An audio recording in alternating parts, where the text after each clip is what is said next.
النهاردة مش هديكي بس تتبيلة حلوة، لا ده انا هديكي سر كمان من اسرار المطاعم وازاي بيضاعفوا الكمية.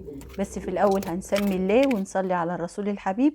ويلا كده نبدأ. معايا حباية واحدة من الطماطم، ومعايا 3 قرون فلفل، كانوا 2 رومي من الاخضر البارد وواحد من الحار. هنجيب 4 بصلات كده وسط وهنقطعهم بالشكل ده كده زي ما انتوا شايفين. خليكم معايا وانتوا تشوفوا كل حاجة وهتشوفوا التفاصيل كلها بالشكل ده كده. قطعنا البصل، كام فص توم عليهم، هننزل بيهم في الكبة نفرمهم فرمة حلوة كده بالشكل ده. يلا بقى معايا كيلو الا ربع من اللحمة، وده كان كيلو الا ربع يعني 750 جرام. نزلنا عليهم بالحاجات اللي فرمناها كده كلها، وانا ما صفيتش حاجة ولا صفيت بصل ولا عصرت اي حاجة. وده السر بقى اللي بيزودوا بيه الكمية بتوع المطاعم. يعني مش هتحطي فول صويا ولا تحطي برغل ولا تحطي حاجة. رغيف عيش، وده كان رغيف عيش كبير تقريبا من اللي كان سعره 5 جنيه. يعني لو انت هتحطي رغيفين هتحطي رغيفين من اللي هو سعره 2 جنيه تقريبا كده. هتضربيهم في الخلاط كده من غير ما تبليه ولا اي حاجة، انت هتضربيه تفرميه في الخلاط بالشكل ده كده. وهو ده سر المطاعم بقى، لا بيحطولك فول صويا ولا بيحطولك برغل، عشان دي كلها تكلفة عليهم. هننزل كده بخلطة الحواوشي، وانا نزلت بكيسين بالشكل ده كده.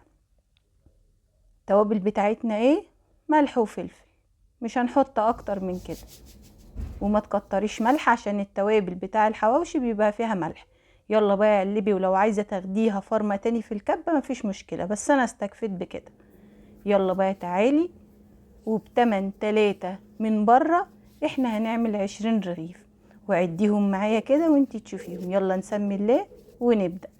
يلا هتبتدي بقى تاخدي كمية كده من اللحمة، ويا ريت ما تخليهاش تخينة ولا تخليها رقيقة، خليها وسط كده وحلوة معاكي عشان تستوي وتبقى كويسة. يلا بقى هنعبي العيش بتاعنا كله. وهنا كده كنت خلصت ال20 رغيف، وهنا كده بوريكي ادي 1 2 3 4 5 في 4 رصات ب20 رغيف بالشكل ده كده. ايوه كده ضعفنا الكمية وعملنا تتبيلة حلوة وطعمها حلو. ما صفيناش البصل، حطينا حباية من الطماطم تدينا طعم حلو. وصدقيني مش هتضطري العيش معاكي. يلا معلقتين زيت كبار، وانا بحب افرش كده ورق فويل على الصينية على الصاج، بتحافظ عليهم وما بيتحرقش. يلا بقى هنرص العيش بتاعنا بالشكل ده كده. اديها بقى دهنة سمنة من على الوش. انا تحت حطيت معلقتين زيت وفردتهم على الصاج كله. هنا بقى هديها اي نوع سمنة عندك انتي بتحبيه، اتهني وشها كده سمنة بالشكل ده كده. وهنكرر نفس الحكاية اللي عملناها، معلقتين زيت. وهنرص كده العيش بتاعنا باللحمة. ايوه كده. هنعمل الكمية كلها وندخلها الفرن درجة حرارة 200.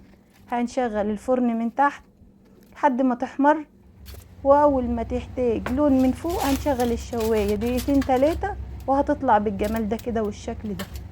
الحواوشي كانت ريحته قلب البيت، حرفيا ريحته قلب البيت. بصي بقى على القرمشة وبصي على شكله الجميل. وهسيبك انت تجربي بقى الطعم. قدميه بقى مع طحينة، قدميه مع بطاطس مقلية، قدميه مع طماطم متبلة. اي حاجة تعجبك واي حاجة ولادك بياكلوها اعمليها. وهو ده الحواوشي بتاعنا وخلص. اشوفكم على خير، والسلام عليكم.